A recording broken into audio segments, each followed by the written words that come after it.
Welcome to Navata TV. నేను పావని. సంగారెడ్డి జిల్లా పటాన్చెరు నియోజకవర్గ పరిధిలోని నూతనంగా ఏర్పడినటువంటి ఇంద్రేశం, ఇస్నాపూర్ ప్రాంతాలలో మున్సిపల్ ఎన్నికల పోరు మొదలైంది.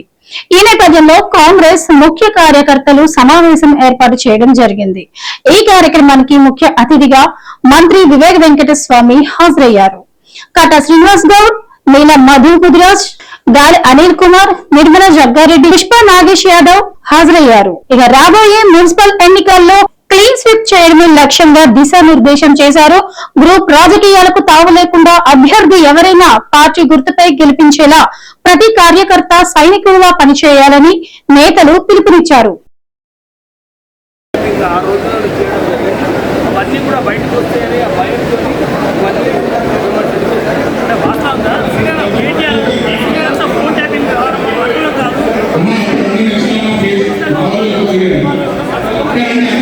ఇది వాళ్ళ నవత టీవీ న్యూస్. మరో న్యూస్ లో మళ్ళీ కలుద్దాం.